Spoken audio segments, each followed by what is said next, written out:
저는 올해로 74, 이름은 박정희라고 합니다. 부산 해운대의 오래된 아파트에서 홀로 살아온 지도 벌써 10년이 넘었지요.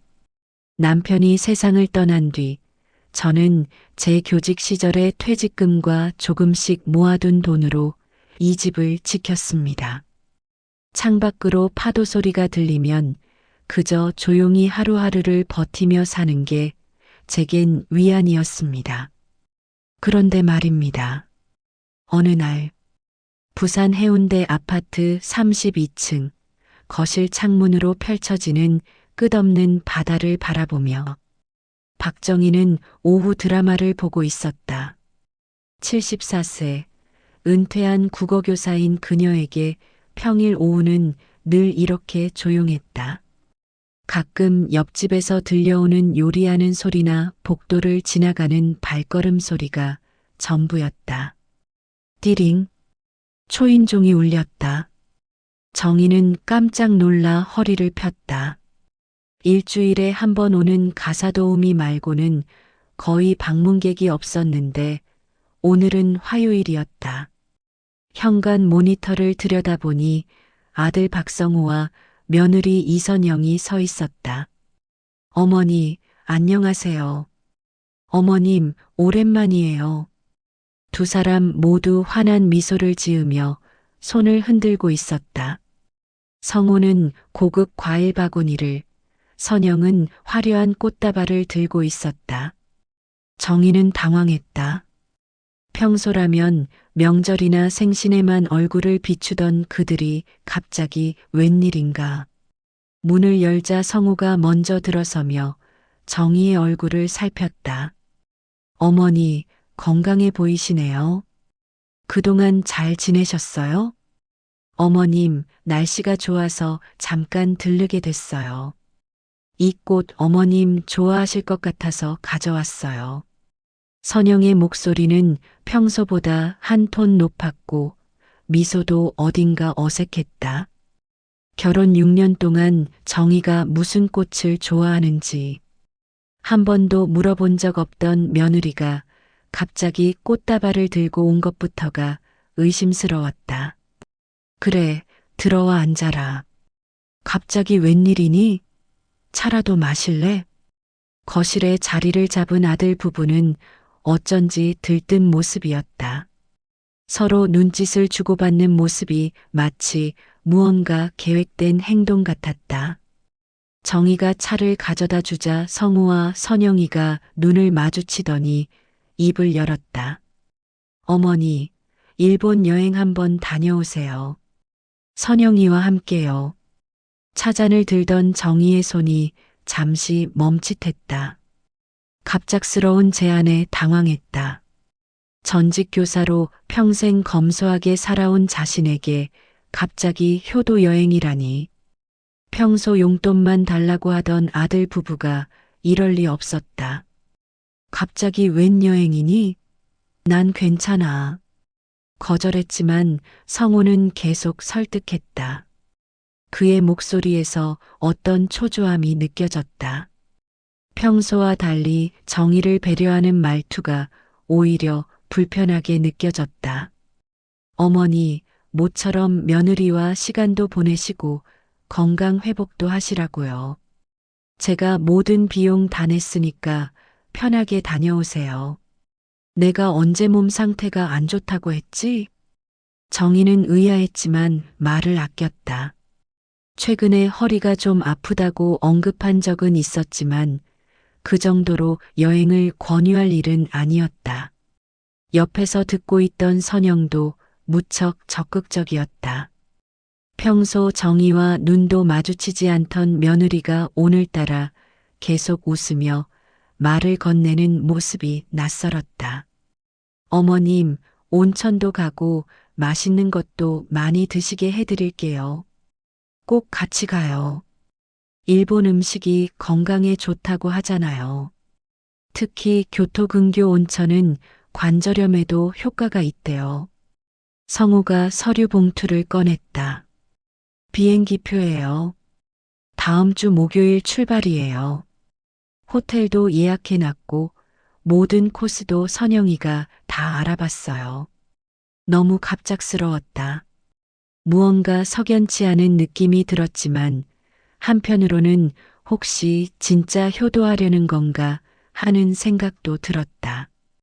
평생 해외여행을 제대로 가본 적이 없었으니 솔직히 여행 자체는 나쁘지 않게 느껴졌다. 근데 둘이 같이 가면 좋잖아. 왜 하필 며느리랑 나랑? 성우가 웃으며 말했다. 제가 일이 바빠서요. 게다가 어머니랑 선영이가 좀 더 친해지면 좋을 것 같아서요. 선영도 거들었다. 맞아요, 어머님. 저도 어머님과 더 가까워지고 싶었거든요. 이번 기회에 많은 얘기도 나누고요. 무언가 수상했지만 아들의 간곡한 설득에 결국 동의했다. 며느리와 단둘이 가는 여행이 불편할 것 같았지만 74세에 처음 떠나는 해외여행, 솔직히 기대도 되었다. 아들 부부가 떠난 후 정희는 창가에 서서 그들이 주차장으로 걸어가는 모습을 지켜봤다. 차에 타자마자 두 사람이 활발하게 웃으며 무언가 이야기를 나누는 모습이 눈에 띄었다. 그 모습에서 왠지 모를 불안감이 들었다. 그날 밤 잠자리에 들며 성우가 건넨 여행 서류를 살펴봤다. 모든 것이 완벽하게 준비되어 있었다. 교토의 5성급 호텔, 온천 예약, 관광 일정까지 돈을 아끼지 않고 준비한 것 같았다. 순간 자신의 의심이 너무한 게 아닌가 싶었다. 혹시 정말 효도하려는 건가? 비행기표를 손에 쥐고 있자니 가슴 한쪽이 무거웠다. 직감이 뭔가 이상하다고 경고하는 것 같았지만 머리로는 괜한 의심이라고 생각했다. 다음 날부터 여행 준비를 시작했다. 오랜만에 백화점에 가서 여행용 옷도 사고 필요한 물품들도 챙겼다. 여권도 5년 만에 꺼내보니 먼지가 수북했다. 남편과 함께 유럽 가려고 준비했다가 남편이 갑자기 쓰러져 입원하는 바람에 무산된 적이 있었다. 그 후로 여행 생각은 아예 접었는데 여행 가방을 꺼내 짐을 챙기기 시작했다. 오래된 습관대로 비상금으로 현금 500만 원과 금반지 몇 개를 작은 파우치에 넣어 가방 깊숙이 숨겼다. 평생을 살아오며 비상 대비를 하는 버릇이 있었다. 남편이 갑자기 세상을 떠난 후로 더 그런 습관이 생긴 것 같았다. 이런 돈 가져갈 필요 있을까? 잠시 고민했지만 결국 챙겼다. 오랜 삶의 지혜로 항상 최악의 상황에 대비하는 게 몸에 배어 있었다. 출발 이틀 전 성우에게 전화가 왔다. 어머니, 짐 다 챙기셨어요? 선영이가 내일 도와드리러 갈게요. 괜찮아. 내가 다 했어. 너희는 바쁠 텐데. 아, 그리고 어머니, 혹시 통장이랑 도장 가져가실 거예요? 일본에서 혹시 필요하실까 싶어서요. 순간 이상함을 느꼈다.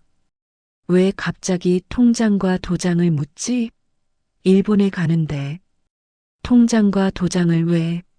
평소 성우는 정희의 재정 문제에 별 관심이 없었다. 그럴 일 없을 것 같은데. 카드는 가져갈 거야. 아, 네. 그럼 내일 저녁에 들를게요.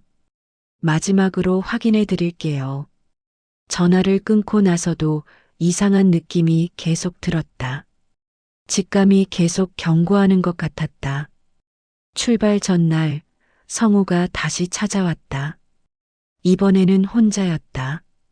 무언가 심각한 표정으로 정희의 통장을 가져오라고 했다. 어머니, 일본에서 쓰실 돈 필요하실 거예요. 혹시 모르니 통장도 맡겨주세요. 제가 대신 관리해 드릴게요. 그 순간 불길한 예감이 확 들었다. 평생 남에게 심지어 자식에게도 맡긴 적 없는 통장이었다. 하지만 아들을 의심하고 싶지 않았다. 쓸쓸한 노년을 보내는 정희에게 아들은 유일한 혈육이었다. 통장은 내가 가지고 있을게. 돈은 충분히 가져갈 거야. 단호하게 말했다. 성호의 표정이 순간 굳어졌다가 이내 웃음으로 바뀌었다. 그 짧은 순간 그의 눈에서 본 감정이 분노였을까? 정희가 너무 예민한 건지도 모르겠지만 그 표정이 마음에 걸렸다. 알겠어요, 어머니. 그럼 짐 다 챙기셨나요? 내일 아침 일찍 선영이가 모시러 올 거예요. 성우가 떠난 후 정희는 침대에 누워 천장을 바라보며 생각에 잠겼다.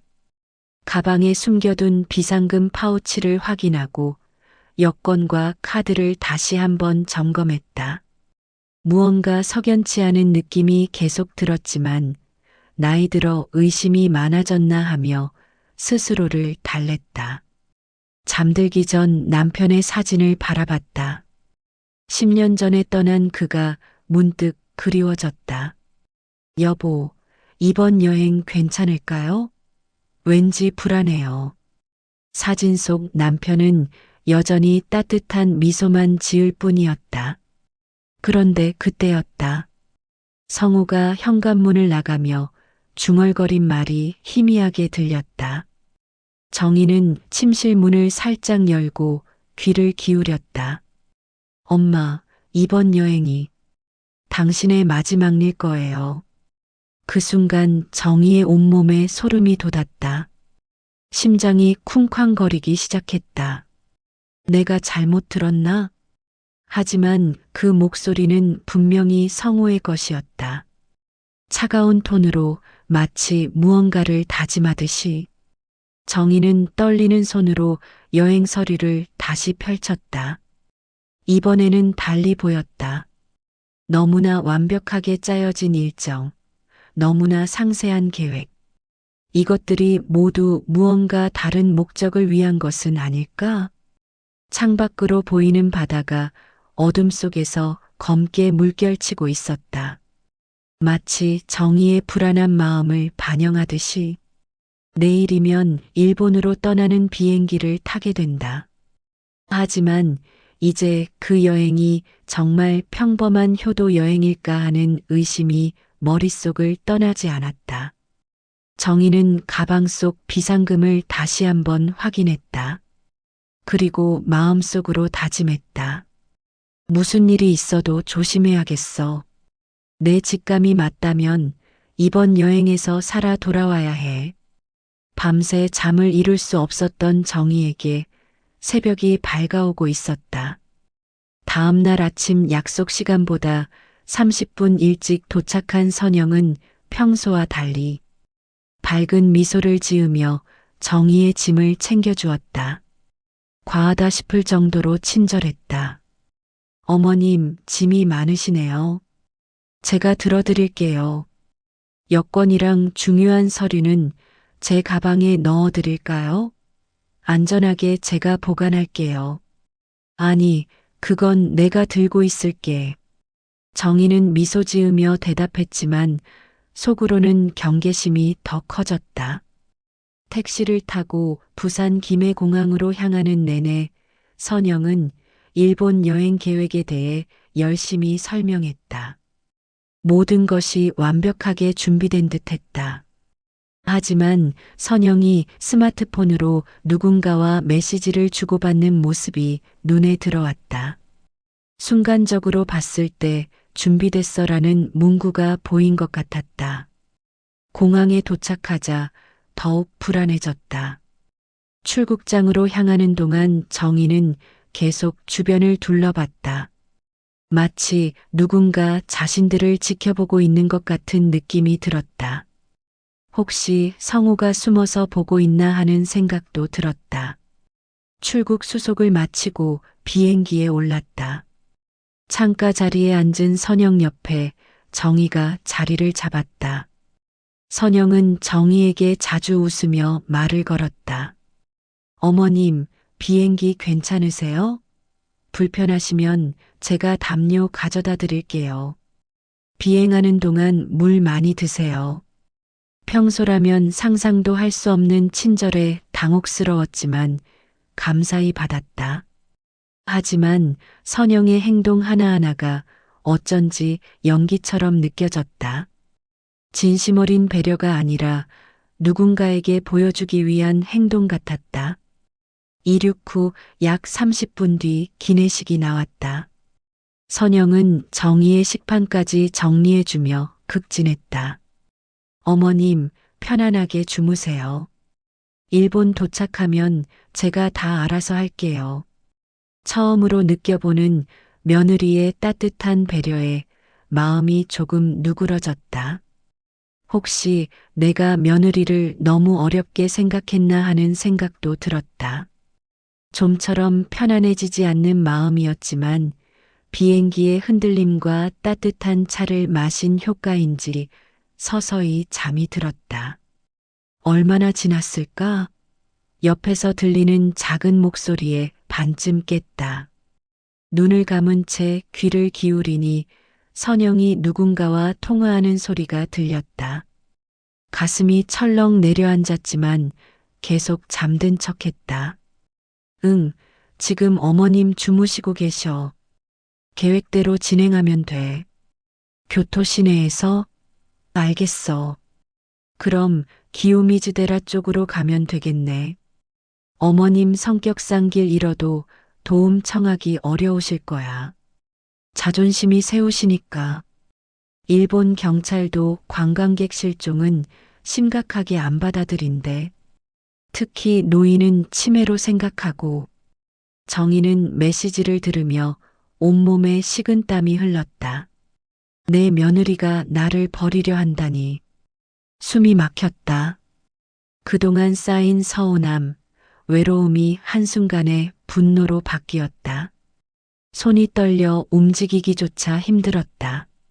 하지만 더 들어야 했다.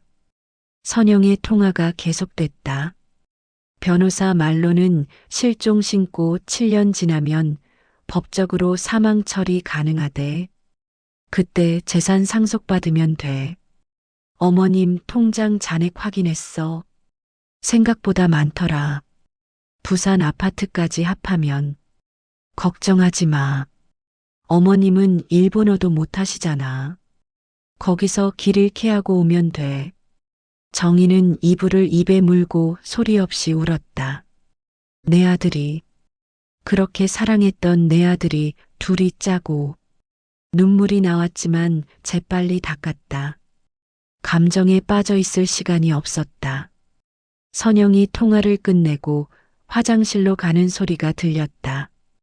정희는 재빨리 눈을 뜨고 주변을 살폈다. 다행히 다른 승객들은 모두 잠들어 있거나 각자의 일에 몰두하고 있었다. 그때 뒷좌석에서 누군가가 작은 소리로 말을 걸어왔다. 실례합니다만. 정희가 뒤를 돌아보니 50대 중반으로 보이는 남성이 심각한 표정으로 자신을 바라보고 있었다. 죄송합니다만 옆분의 통화를 우연히 들었습니다. 제가 일본에서 무역업을 하고 있는 최도윤입니다. 그는 조용히 쪽지를 건네주었다. 정희는 의심스러웠지만 받아들었다. 선영이 볼까 걱정되어 재빨리 주머니에 넣었다. 화장실에서 문을 잠그고 떨리는 손으로 쪽지를 펼쳤다. 죄송합니다만 당신 며느님의 통화를 우연히 들었습니다. 그들은 당신을 일본에서 의도적으로 잃어버릴 계획입니다. 그리고 당신의 재산을 빼돌리려는 것 같습니다. 조심하세요.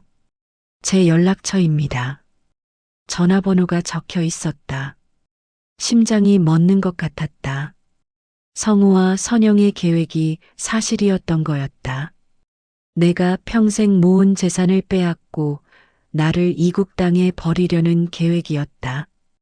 화장실 거울에 비친 자신의 모습은 창백했다. 주름진 얼굴에 눈물이 고였지만 지금 울 시간은 없었다.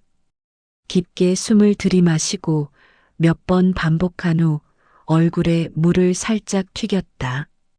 그리고 비상금이 든 파우치가 여전히 안전한지 확인했다. 살아남아야 해.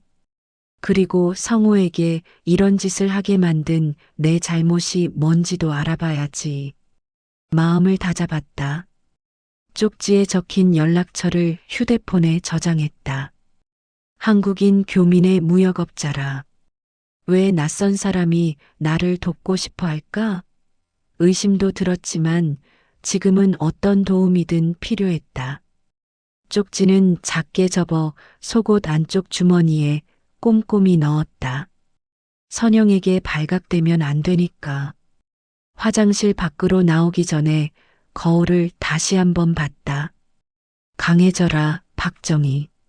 이 나이에 이런 시련이라니. 하지만 너는 할 수 있어. 스스로에게 속삭였다. 자리로 돌아가는 길에 쪽지를 준 최도윤과 눈이 마주쳤다. 그는 미세하게 고개를 끄덕였다. 정희에게 동정의 눈빛을 보내는 것 같았다. 정희도 모르게 그를 향해 고개를 살짝 숙여 감사를 표했다. 선영은 여전히 친절한 척하며 정희를 맞이했다. 어머님 괜찮으세요? 얼굴색이 안 좋아 보여요. 괜찮아. 그냥 비행기가 조금 흔들려서 그래. 억지로 미소 지었다. 선영은 정희의 손을 잡아줬다. 예전 같았으면 감동했을 행동이었지만 지금은 그 손길이 뱀처럼 느껴졌다. 그 손을 뿌리치고 싶었지만 아직은 아무것도 눈치채지 않은 척해야 했다. 어머님, 이제 거의 도착했어요. 짐 정리하세요. 일본에 도착하면 택시 타고 바로 호텔로 갈 거예요. 짐을 정리하면서 머릿속으로 계획을 세웠다. 일단 공항 안에서 탈출해야 해. 입국 심사 때 도움을 청할 수 있을까? 하지만 언어 장벽이 있을 텐데. 비행기가 간사이 공항에 착륙하기 위해 고도를 낮추고 있었다. 창 밖으로 보이는 일본의 풍경이 평소 같았다면 감탄을 자아냈겠지만 지금은 그저 낯선 위험의 땅으로만 느껴졌다. 모든 게 비현실적으로 느껴졌다. 어제까지만 해도 기대에 부풀어 있었는데 이제는 탈출해야 하는 상황이 되다니. 기내 방송으로 곧 착륙한다는 안내가 나왔다. 짐을 정리하면서 주변을 살폈다. 평소라면 승무원에게 도움을 청했겠지만 한국어를 할 줄 아는 승무원이 보이지 않았다. 게다가 그냥 도와주세요라고 말하기엔 증거가 없었다. 누가 믿어줄까? 착륙 준비를 하는 동안 화장실에 다녀오겠다고 일어났다.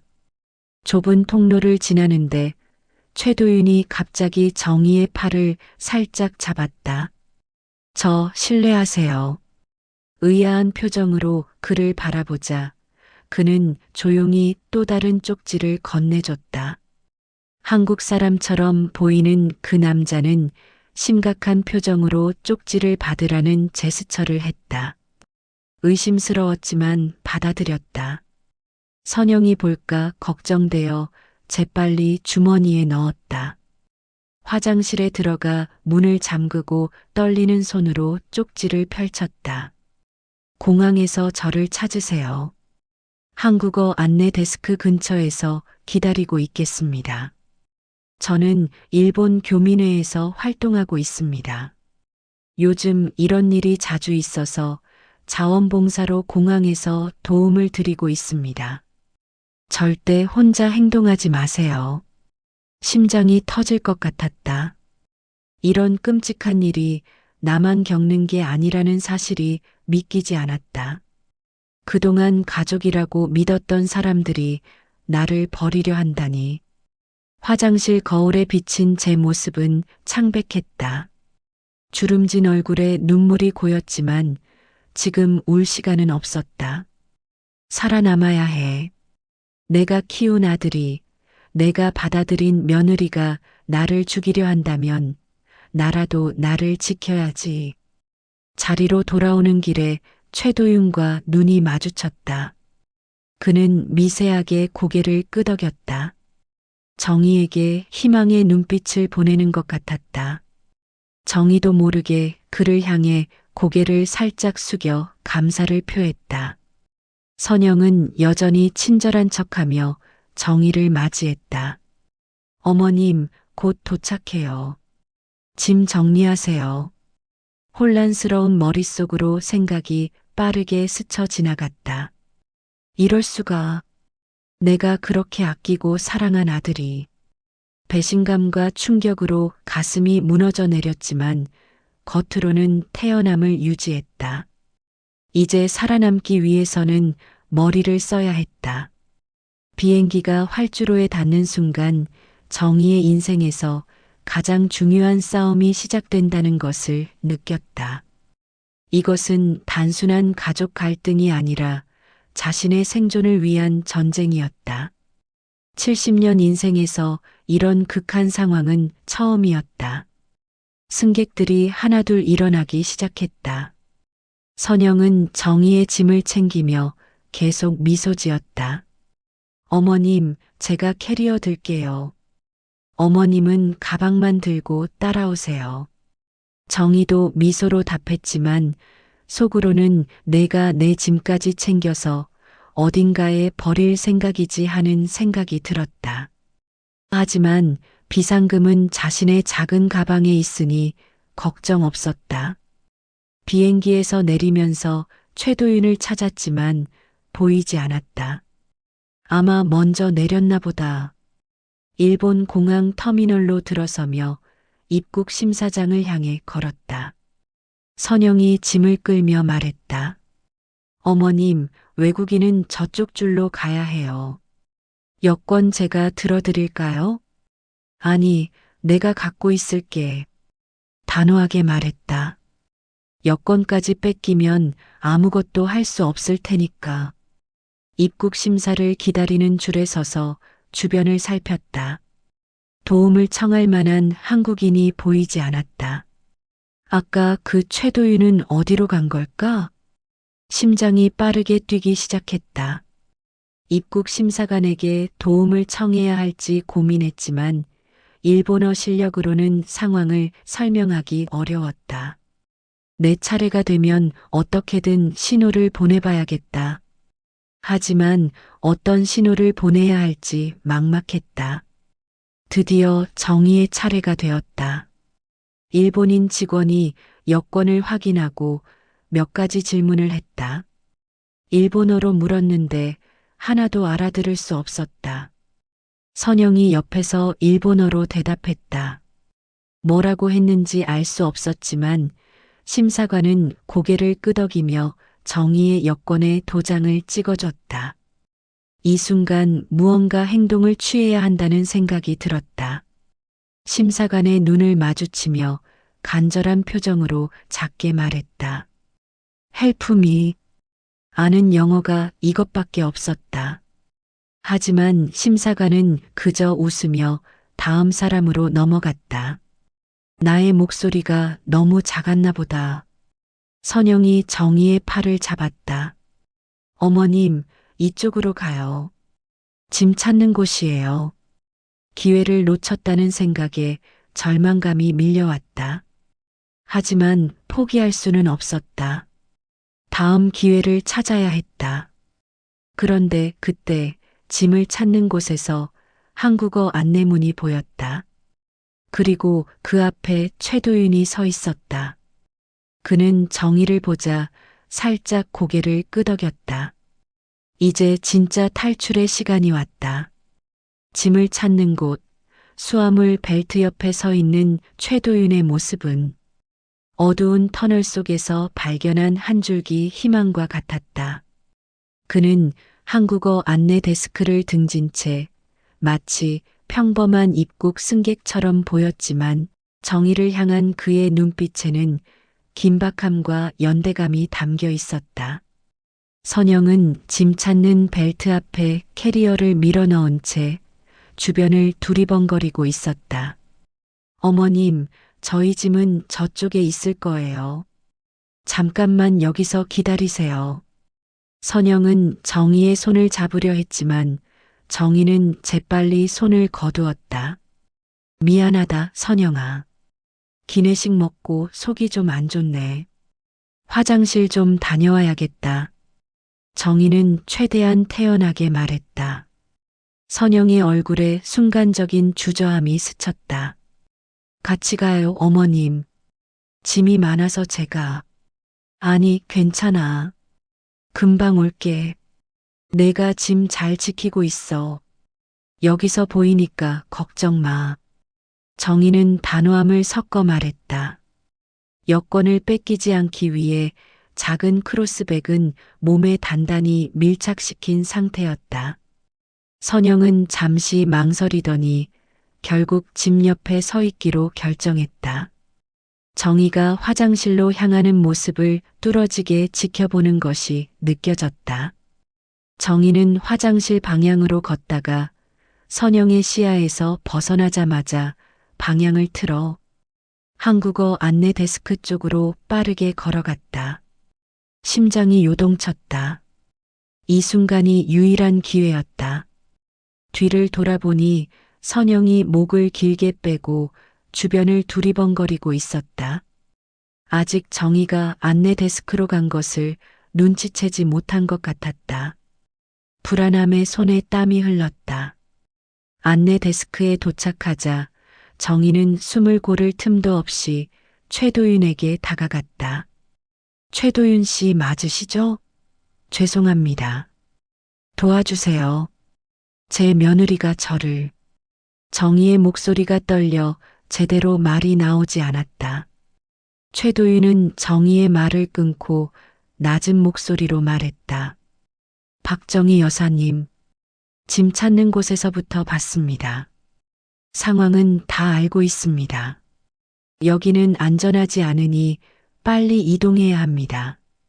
그는 안내 데스크 직원에게 짧은 일본어로 무언가를 말하더니 정희의 팔을 잡고 사람들 사이로 빠져나갔다. 뒤에서 선영이 어머님, 어디 계세요? 라고 외치는 소리가 들렸지만 정희는 뒤돌아보지 않았다. 공포와 함께 살아남아야 한다는 본능만이 정희를 이끌었다. 최도윤 씨는 직원 전용 출입구로 정희를 안내했다. 문을 지나자 다른 세상에 온 것 같았다. 복도를 빠르게 걸어 작은 보안 사무실 같은 곳으로 들어갔다. 사무실 안에는 다른 한국인 직원 2명이 있었는데 그들은 정희를 보자마자 물과 따뜻한 차를 건네주었다. 여기서 잠시 기다리세요. 안전합니다. 저희는 일본 교민회 소속으로 공항에서 긴급 지원을 담당하고 있습니다. 최도윤이 설명했다. 정희는 그제야 긴장이 풀렸는지 들고 있던 작은 가방을 바닥에 떨어뜨릴 뻔했다. 정말 감사합니다. 두 분이 아니었으면. 정희는 말을 잇지 못하고 흐느꼈다. 몇 시간 동안 참아왔던 감정이 한꺼번에 터져나왔다. 74년 인생에서 겪은 가장 끔찍한 배신과 공포가 이제야 진정되는 듯 했다. 괜찮으세요? 여기 티슈요. 여직원이 다가와 정희를 다독였다. 제 아들이, 제 며느리가 저를 버리려고 했어요. 여기서 길을 잃게 해서 제 재산을. 정희는 울먹이며 간신히 상황을 설명했다. 최도윤은 정희의 어깨를 토닥였다. 이해합니다. 요즘 이런 일이 안타깝게도 늘고 있습니다. 특히 재산 문제로 인해 가족에게 피해를 입는 경우가 많습니다. 지금은 안전하세요. 저희가 도와드릴게요. 잠시 후 공항 직원이 들어와 최도윤에게 무언가를 일본어로 전했다. 최도윤은 고개를 끄덕이더니 정희에게 말했다. 여사님, 며느리분이 공항경찰에 신고했습니다. 실종으로요. 정희의 가슴이 철렁 내려앉았다. 정말 그들의 계획대로 진행되고 있었던 것이다. 어떡하죠? 정희는 불안하게 물었다. 걱정 마세요. 공항 직원들에게 이미 상황을 설명했습니다. 그들은 며느리분에게 노인분을 찾지 못했다고 할 겁니다. 지금 여사님은 공항 내 안전구역에 계십니다. 공항 직원이 나가고 최도윤은 전화를 꺼내 누군가에게 통화했다. 아마 그의 아내인 것 같았다. 통화를 마친 후 그가 말했다. 저희 집으로 가시죠. 제 아내도 한국 사람이라 편하실 겁니다. 내일 영사관에 가서 상황을 설명하고 도움을 요청해야 합니다. 그리고 한국의 변호사에게 연락해서 재산 보호 조치도 취해야 할 것 같습니다. 정희는 그의 제안이 합리적으로 들렸지만 낯선 사람의 집에 간다는 것도 두려웠다. 그러나 지금은 선택의 여지가 없었다. 정말 감사합니다. 제가 어떻게 보답해야 할지. 괜찮습니다. 교민끼리 돕는 건 당연한 일이에요. 특히 이런 상황에서는요.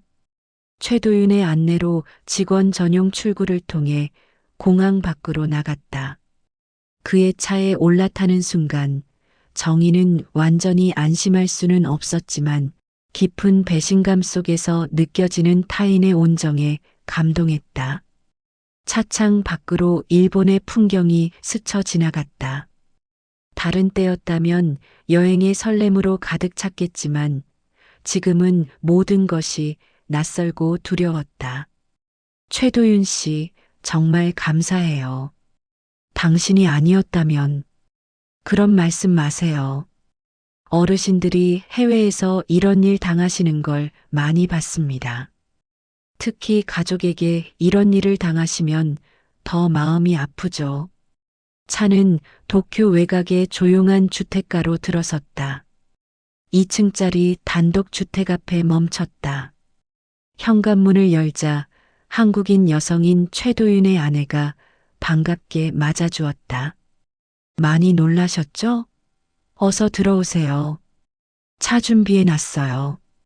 그녀의 따뜻한 환대에 정희는 눈시울이 붉어졌다.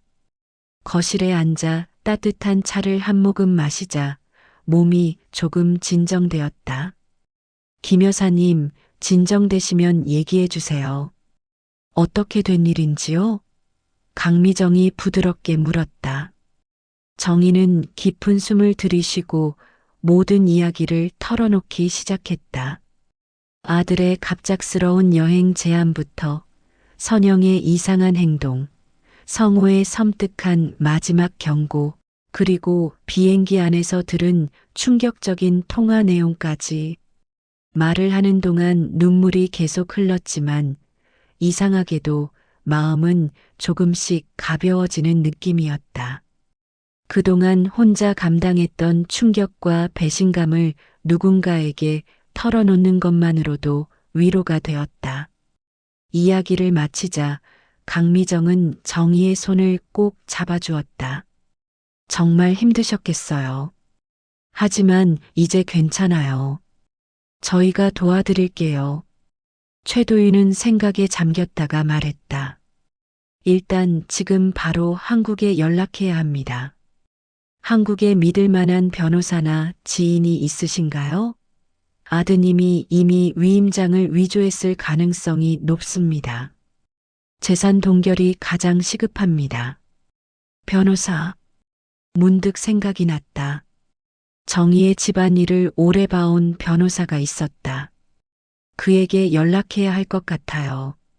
최도윤은 국제 전화를 할 수 있게 도와주었다. 떨리는 손으로 번호를 누르고 전화를 걸었다. 익숙한 목소리가 전화로 들려왔을 때 정희는 안도감이 밀려왔다. 마치 어두운 바다에서 등대를 발견한 듯한 기분이었다. 마음속의 폭풍을 가까스로 다스리며 한국의 변호사에게 전화했다. 그녀의 손은 떨렸고 목소리는 불안에 떨렸다. 수화기 너머로 들려오는 한소라 변호사의 목소리는 그녀에게 한 줄기 빛과 같았다. 여사님, 정말 큰일 날 뻔했습니다. 무사하셔서 다행입니다. 한 변호사의 차분하지만 단호한 목소리가 정희의 불안한 마음을 조금씩 진정시켰다. 정희는 숨을 고르고 일본에서 겪었던 모든 상황을 낱낱이 설명했다. 아들과 며느리의 갑작스러운 방문, 여행 제안, 비행기 안에서의 충격적인 귓속말, 그리고 그들의 계획을 우연히 듣게 된 최도윤 씨의 도움까지. 모든 이야기를 마쳤을 때 전화기 너머로 한 변호사의 깊은 한숨 소리가 들려왔다. 여사님, 사실 드릴 말씀이 있습니다. 한 변호사의 말에 정희는 다시 심장이 쿵 하고 내려앉는 것을 느꼈다. 무슨 일인가요? 성호에게 무슨 일이 생긴 건가요? 여사님, 어제 박성호 씨가 제 사무실에 찾아왔었습니다. 정희는 순간적으로 방 안의 온도가 급격히 내려가는 것을 느꼈다. 싸늘한 기운이 등골을 타고 흘렀다. 최도윤 부부가 걱정스러운 눈빛으로 그녀를 바라보고 있었지만 정희는 그들의 시선에 신경 쓸 겨를이 없었다. 그녀는 오직 한 변호사의 다음 말을 기다렸다. 성호 씨가 여사님 명의로 된 강남 빌딩 두 채 중 한 채를 매각하겠다며 서류를 가져왔습니다. 여사님의 서명이 담긴 위임장이었죠. 정희는 그 말을 듣는 순간 머리가 핑 돌았다. 빌딩 한 채, 평생 남편과 함께 일구고 남편이 세상을 떠난 후에도 홀로 지켜온 소중한 재산이었다. 성우가 위임장을 가져왔다고? 그런 위임장에 저는 서명한 적이 없어요. 그건 명백한 위조예요. 정희는 분노와 배신감에 소리쳤다. 그녀의 목소리는 떨렸지만 그 속에는 절대 물러서지 않겠다는 단호함이 깃들어 있었다. 여사님, 저도 서명을 보고 이상하다고 생각했습니다. 평소 여사님께서 사용하시는 서명과 미묘하게 달랐거든요. 그래서 제가 여사님께 직접 전화드려 확인하려 했지만 연락이 닿지 않았습니다. 성호 씨는 어머니께서 일본 여행을 가셔서 연락이 안 될 거라고 하더군요. 한 변호사의 설명에 정희는 안도의 한숨을 내쉬었다. 다행히 그녀의 재산이 넘어가기 직전에 한 변호사가 의심을 품고 거래를 중지시킨 것이다. 그러나 아들이 자신의 서명을 위조했다는 사실에 그녀의 가슴은 찢어지는 듯 아팠다. 변호사님, 당장 제 모든 재산을 동결시켜 주세요. 아들에게 위임했던 모든 권한도 취소해 주세요. 여사님, 즉시 조치하겠습니다. 그리고 여사님께서는 영사관을 통해 긴급 여권을 발급받아 귀국하셔야 합니다. 기존 여권을 가지고 귀국하시는 것은 위험할 수 있습니다. 성호 씨가 공항에서 기다리고 있을지도 모르니까요. 정희는 한 변호사의 조언에 동의했다. 그녀는 이제 더 이상 아들을 믿을 수 없었다.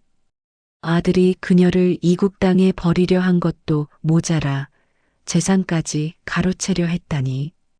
그리고 변호사님, 새 유언장도 작성하고 싶어요. 새 유언장이요?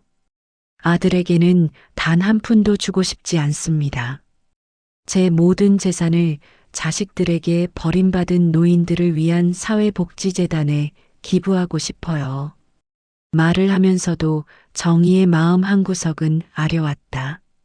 평생을 아들을 위해 모은 재산인데 이제 그에게 한 푼도 주고 싶지 않다니.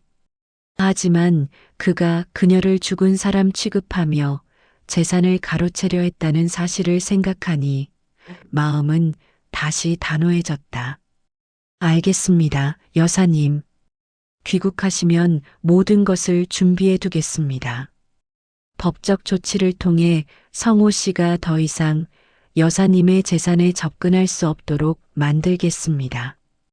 한 변호사와의 통화를 마치자 정희는 어깨에 얹힌 무거운 짐을 내려놓은 것 같았다. 적어도 그녀의 재산은 안전하게 보호될 거라는 안도감이 들었다. 하지만 마음속 깊은 곳에는 여전히 배신감과 슬픔이 자리 잡고 있었다. 쉽게 지워지지 않을 상처였다. 최도윤 부부는 그녀를 따뜻하게 위로해 주었다. 그들의 따뜻한 배려에 정희는 다시 한번 눈시울이 붉어졌다. 낯선 타국에서 만난 이들이 가족이라고 믿었던 이들보다 더 큰 위로와 힘이 되어 주었다. 다음 날 최도윤 씨의 도움으로 정희는 일본 영사관을 방문했다.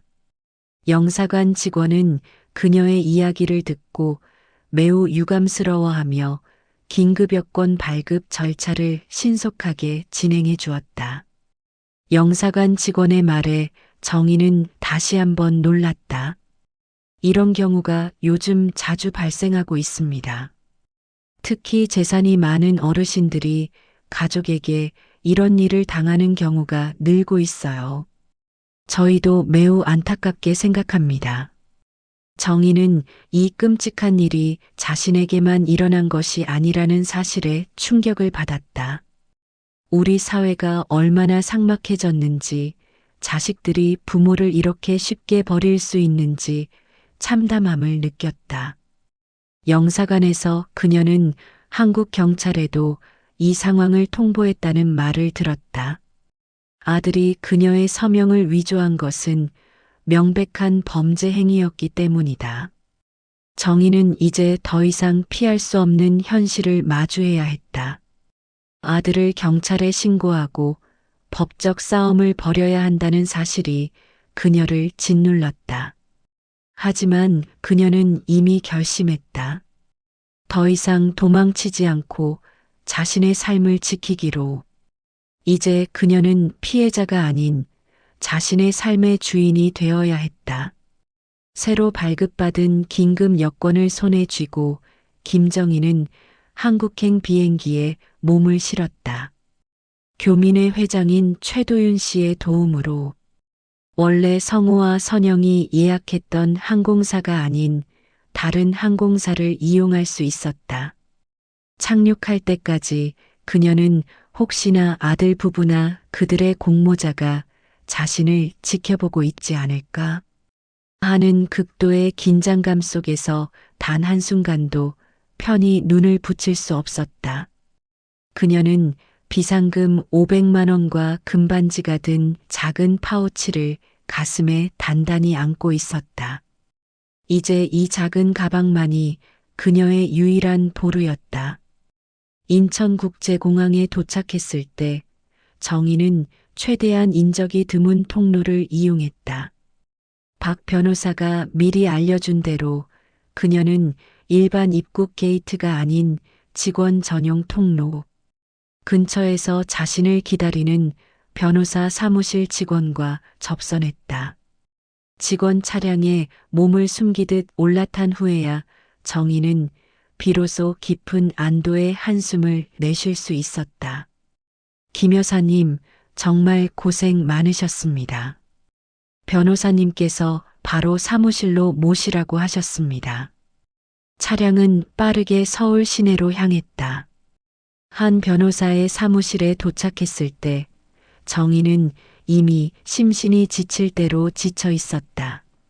변호사는 그녀를 따뜻하게 맞이하며 먼저 휴식과 식사를 권했지만 정희는 고개를 저었다.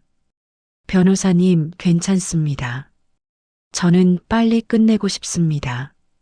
지금 바로 성호에게 연락해서 제 의사를 전달해야 합니다. 더 이상 도망치거나 피하고 싶지 않아요. 정희의 눈빛은 단호했다. 공포와 배신감을 넘어선 냉정한 결의가 그녀의 얼굴에 새겨져 있었다. 알겠습니다. 여사님의 뜻이 그러시다면 제가 오늘 오후에 성호 씨에게 연락하여 내일 아침 여사님의 집에서 만나자고 통보하겠습니다. 모든 법적 조치를 테이블 위에 올려놓고 대면하시는 것이 가장 깔끔할 겁니다. 정희는 그날 밤 호텔에서 묵기로 했다. 자신의 집으로 돌아가기에는 마음의 준비가 되지 않았고 아들 부부가 무슨 수를 쓸지 예측할 수 없었기 때문이었다. 호텔 침대에 누워 천장을 바라보며 정희는 며칠 사이에 겪은 일들을 되새겼다. 그녀의 아들이, 그녀의 며느리가 그녀를 이국 땅에 버려 사망 처리를 시도했다는 사실. 그 잔혹한 진실은 여전히 그녀의 심장을 짓눌렀다. 다음 날 아침 정희는 부산 해운대 아파트로 향했다. 변호사와 그녀의 사무실 직원이 동행했다.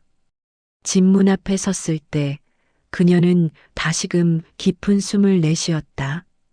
이곳은 그녀의 안식처였지만 이제는 전쟁터가 되어 있었다. 현관 비밀번호를 누르고 문을 열자마자 거실. 테이블에 앉아 초조하게 전화를 하고 있던 아들 성호가 벌떡 일어났다.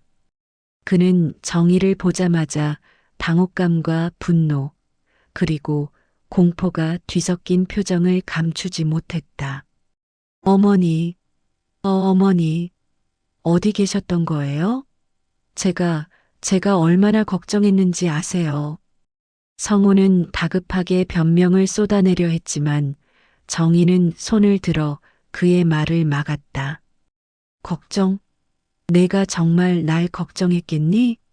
아니면 날 찾지 못해서 분했겠지. 정희의 목소리는 낮고 차가웠다. 평생 교단에서 학생들을 가르치던 카리스마가 뿜어져 나왔다. 성호는 그 기세에 눌려 입술을 굳게 다물었다. 그때 안방에서 며느리 선영이 나왔다. 그녀는 눈이 퉁퉁 부어 있었고 정희를 보자마자 얼굴이 잿빛으로 변했다. 어머님, 저희가 정말 잘못했어요. 선영은 울음을 터뜨리며 앞으로 달려와 정희의 발치에 무릎을 꿇으려 했지만 변호사가 재빨리 그녀를 제지했다. 자리에 앉으시죠. 오늘은 감정적으로 대화할 자리가 아닙니다. 법적으로 정리할 자리입니다. 정희는 테이블로 걸어갔다.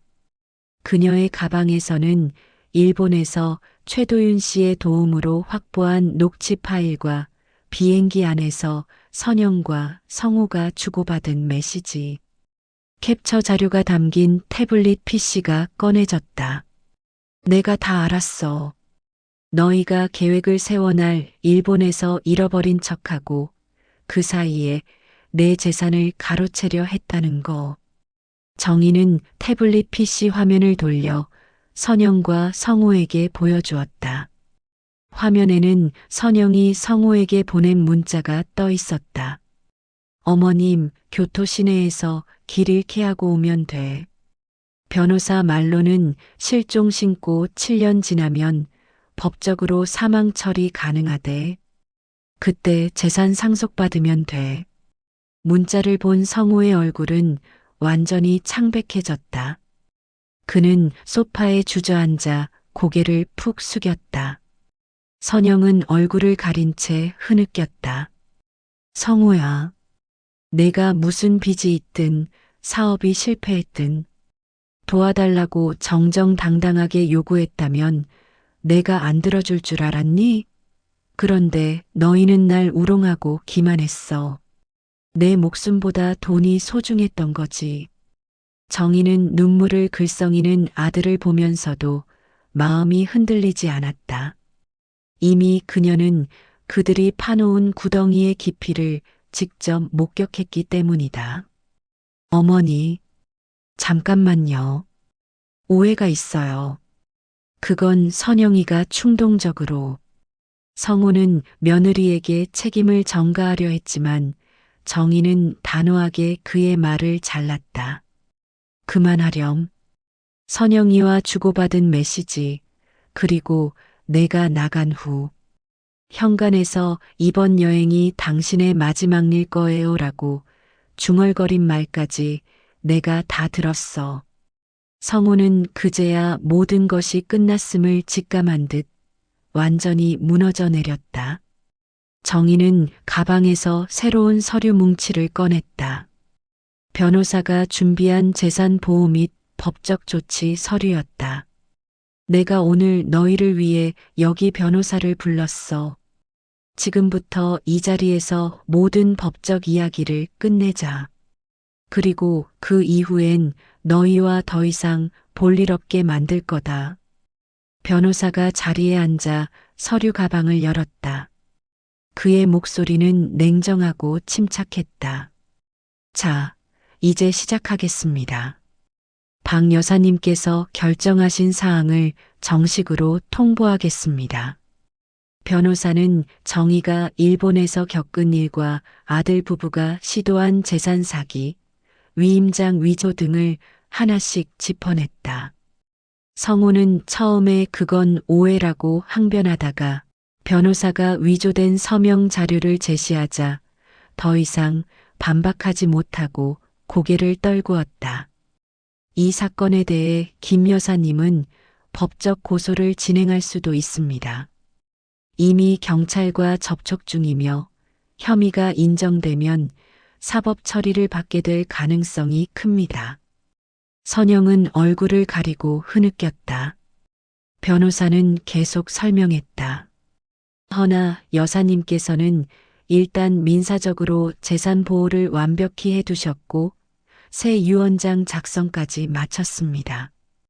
두 분이 기대하실 유산은 전무합니다. 그 말을 듣는 순간 성우는 벌떡 일어나 테이블을 내리쳤다. 그의 눈에는 배신감과 분노가 가득했다. 어머니, 그럼 정말로 저희에게 아무것도 안 남기시겠다는 거예요? 아버지가 남긴 재산이잖아요. 저도 아버지의 친자식이고 너희 아버지가 남긴 재산이긴 하지. 그런데 그동안 내가 50년 가까이 관리를 해왔고 너희가 그런 짓을 꾸민 이상 더 이상 줄 이유가 없어. 정희는 차갑게 말했다. 이럴 수는 없어요. 저더러 죽으란 소리네요. 죽으라 한 적 없어. 적어도 난 내가 날 죽일 생각이었다는 걸 알고도 여기서 이렇게 앉아 있잖아. 고마운 줄 알아라. 성우의 얼굴은 일그러졌고 선영은 울부짖었다. 정희는 눈 한 번 깜짝하지 않고 말을 이었다. 너희는 오늘부로 내 집에서 나가라. 여긴 내가 남편과 함께 살아온, 그리고 내가 재산을 물려받아 지켜온 공간이야. 너희에게 다시 발 들릴 권리는 없어. 혹시나 내게 찾아와 행패라도 부리면 변호사와 함께 곧바로 경찰을 부를 거다. 성우와 선영은 완전히 패닉에 빠졌다.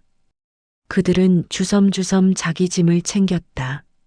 선영은 연신 죄송해요라고 중얼거렸지만 성우는 끝까지 정희가 너무하다고 원망했다.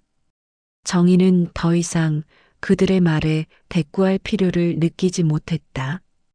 결국 현관문이 쾅 닫히며 정희와 아들 부부의 악연은 사실상 종지부를 찍었다.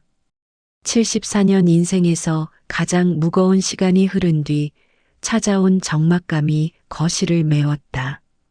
변호사는 정희의 손등 위에 조심스럽게 손을 얹으며 말했다. 이제 정말 괜찮으시겠습니까? 심적으로 큰 결정을 내리신 거니까. 여사님은 용감하셨습니다. 네. 저야말로 고맙습니다. 덕분에 여기까지 올 수 있었네요. 이제야 살 것 같습니다. 정희는 천천히 거실 소파에 앉아 숨을 골랐다. 이제 그녀는 홀가분함과 씁쓸함을 동시에 느꼈다. 그러나 더 이상 거짓된 가족의 탈을 쓴 사람들에게 휘둘리지 않겠다는 결심은 더욱 단단해졌다. 그녀는 창문 너머의 푸른 바다를 바라보며 다짐했다. 그래. 내일이면 모든 걸 끝내고 나는 이제 내 인생을 살 것이다. 나를 위한 삶을.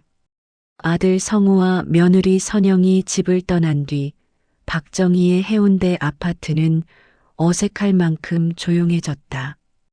현관문이 닫히고 그들의 울음 섞인 원망이 사라진 후 거실은 깊은 정적에 잠겼다. 정희는 소파에 앉아 창밖의 바다를 바라보았다. 창문 너머의 푸른 물결은 여전히 변함이 없었지만 정희의 세상은 완전히 뒤바뀌어 있었다. 그녀의 삶에서 가족이라는 가장 큰 기둥이 무너졌지만 그 잔해 속에서 자유와 새로운 시작이라는 싹이 돋아나기 시작했다. 그날 밤 정희는 짐 정리를 시작했다. 성우와 선영이 남기고 간 몇 개의 잡동사니와 서류 뭉치를 치우면서 그녀는 마음속에 켜켜이 쌓였던 미련과 슬픔도 함께 정리했다. 눈물은 나오지 않았다. 일본에서 배신을 확인했을 때 이미 다 쏟아냈기 때문일까? 이제 그녀의 마음은 차가운 결의로 가득 차 있었다. 이제부터는 나를 위해 살자. 이 결심은 그녀의 74년 인생에서 가장 혁명적인 선언이었다. 평생을 누구의 아내, 누구의 어머니로 살았지만 이제야 비로소 박정희라는 이름석 자만 남았다. 며칠 후 정희는 변호사와 함께 새 유언장 작성을 마무리했다. 그녀의 결심은 확고했다. 성우와 선영은 물론 그들에게서는 어떤 유산도 남기지 않겠다는 조항이 명시되었다. 여사님, 정말 이렇게 진행하시겠습니까? 나중에라도 마음이 바뀌시면. 변호사가 조심스럽게 물었지만 정희는 고개를 저었다. 변호사님, 제가 살아남은 건 단순한 우연이 아닙니다. 그들이 저를 버리려 했기에 저는 오히려 제가 진정으로 해야 할 일이 무엇인지 깨달았습니다. 정희는 자신의 재산 중 상당 부분을 청소년 장학재단과 노인복지단체에 기부하기로 결정했다. 특히 자녀에게 버려지거나 소외된 노인들을 위한 시설에 집중적으로 지원하기로 했다. 저는 그분들의 고통이 어떤 것인지 알아요. 이제 저의 재산이 저처럼 외로운 사람들의 안식처를 만드는 데 쓰였으면 좋겠습니다. 다만 손주를 향한 작은 미련과 애정은 남았다. 그녀는 혹시 모를 훗날을 위해 재산의 일부를 손주만을 위한 신탁 계좌에 넣었다. 손주가 성인이 되었을 때 조건 없이 사용할 수 있도록 설정해 두었다. 이 결정은 아들에 대한 용서가 아니라 아이의 미래에 대한 순수한 할머니의 마음이었다. 그 후 1년. 김정희의 삶은 이전과는 완전히 다른 방향으로 흘러갔다. 그녀는 강남 빌딩 중 한 채를 처분하고 그 자금을 기반으로 노인 복지센터 건립에 기여했다. 부산의 조용한 곳에 희망의 집이라는 이름의 센터가 문을 열었고 정희는 그곳의 이사이자 봉사자로 활동하기 시작했다. 언론에서 강남 빌딩 부자 할머니, 전 재산 사회 환원 같은 기사가 간간히 나왔지만 정희는 굳이 주목받으려 하지 않았다. 그녀의 가장 큰 기쁨은 센터에서 만난 다른 어르신들의 이야기를 들어주고 함께 웃고 떠드는 일이었다. 영숙 씨, 저는 아들이 사업 실패하고 연락이 끊겼는데 영숙 씨 보니 다시 살 힘이 생기네요. 이런 이야기를 들을 때마다 정희는 자신의 고통이 다른 이에게 위로가 될 수 있다는 사실에 감사했다. 그녀는 더 이상 외로움에 갇혀 있지 않았다. 자신을 필요로 하는 세상으로 당당하게 걸어 나온 것이다. 물론 성호 부부가 완전히 사라진 것은 아니었다. 처음 몇 달 동안 성호는 계속해서 전화를 걸어 사과와 원망을 반복했다. 그러나 정희는 모든 연락을 차단했다. 변호사를 통해 더 이상 접촉하면 법적 조치를 취하겠다는 경고만을 전달했다. 시간이 흐르면서 성호 부부의 연락 시도는 뜸해졌다. 그들은 더 이상 정희의 재산에 접근할 방법이 없었으므로 다른 생존 경로를 찾아 나선 듯 했다. 나중에 정희는 성호 부부가 도시를 떠나 인적이 드문 시골 폐가에서 은신하듯 살고 있다는 소문을 듣게 되었다. 그 소식은 그녀에게 복잡한 감정을 안겨주었지만 그녀는 그들의 불행에 연연하지 않기로 했다. 그들의 선택과 그에 따른 결과는 그들의 몫이었다. 정희는 자신의 삶을 풍요롭게 만드는 데 집중했다. 여행을 다니며 미처 보지 못했던 세상의 아름다움을 눈에 담았고 지역 문화원에서 캘리그래피와 요가를 배우기 시작했다. 이 나이에 뭘 시작해? 라는 두려움은 사라졌다. 오히려 지금이 아니면 언제 해보겠어? 라는 용기가 그녀를 이끌었다. 일본에서 그녀를 도왔던 최도윤 부부와는 꾸준히 연락을 주고받았고 이듬해 봄에는 다시 일본을 방문하여 진정한 의미의 온천 여행을 즐겼다. 이번 여행은 누군가에게 버려지는 여행이 아닌 자신의 의지로 떠난 자유로운 여정이었다. 도쿄의 벚꽃길을 걸으며 정희는 문득 1년 전의 악몽 같은 기억이 떠올랐다. 하지만 이제 그 기억은 그녀를 올가매지 않았다. 오히려 그녀의 결단력과 용기를 증명하는 훈장처럼 느껴졌다. 어느 날 복지센터에서 한 할머니가 정희의 손을 붙잡고 물었다. 정희 씨는 아들도 있는데 어떻게 이 일을 할 생각을 했어요? 아들은 어디 갔대요? 정희는 미소를 지으며 솔직하게 답했다. 저도 아들이 있었는데 지금은 인연을 끊은 상태예요. 그 일을 겪고 깨달았어요. 결국 나를 지켜주는 사람은 나 자신뿐이라는 걸요. 자식에게만 기대어 살 수 없는 시기가 오더라고요. 저는 이제 제 삶의 주인공으로 살기로 했습니다. 그날 밤 정희는 거실 소파에 앉아 녹차를 마셨다. 창밖으로 보이는 도시의 불빛들이 마치 그녀의 새로운 가능성처럼 반짝였다. 74세. 그녀의 인생은 이제야 비로소 자유와 자존감으로 꽃피기 시작했다. 그녀는 스스로에게 속삭였다. 영수가 정말 고생했다. 이제 내 마음 편한 대로 살아가자.